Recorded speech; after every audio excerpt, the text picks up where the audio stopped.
A 100-year-old abandoned school in the middle of Schenectady is literally falling down, and neighbors who live nearby want the city to do something about it.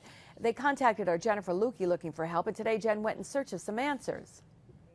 It's hard to take, and it's a beautiful building, and if it was properly taken care of after the purchase, it probably would have turned out to be something beautiful. 25 years ago, Joan's daughters were students at St. Mary's Catholic School, but now the building is dilapidated and dangerous. It was sold years ago by the diocese to an out-of-town LLC. Squatters like crazy, and they mainly get in through the back door. The big hole at the top of the steps makes it easy not only for those squatters, but for curious kids to get inside, too.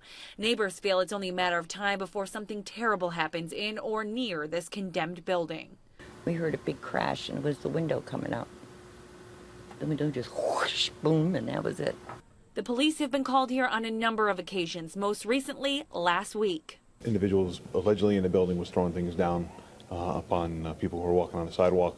But the officers themselves don't go inside because it's too dangerous.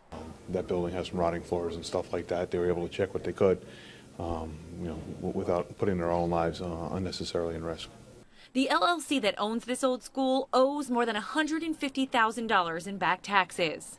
We've got a lot of these across the city, and we try and work through them on a case-by-case basis. If they see squatters going in and out, I want them to call the police department. We'll send somebody up. We'll get them out of there. We don't want those people in there.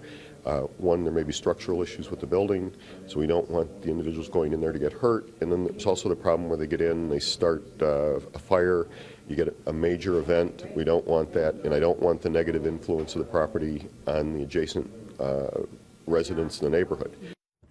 Now, under normal circumstances, the city would foreclose on the property and then theoretically could tear it down itself if it had the money. The problem with this property and about 100 others, the city sold the lien on it to American Tax Funding, and now that company and the city are in the middle of a lawsuit. And until the legal issues are worked out, those 100 properties are in limbo. So, Liz, it could be as long as a year before anything's even done at that school.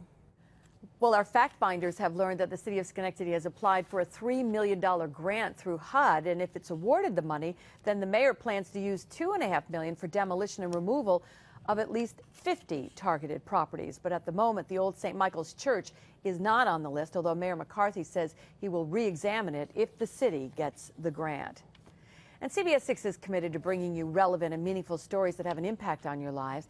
We want to hear from you. Please go to our website and click on the news survey to share your thoughts.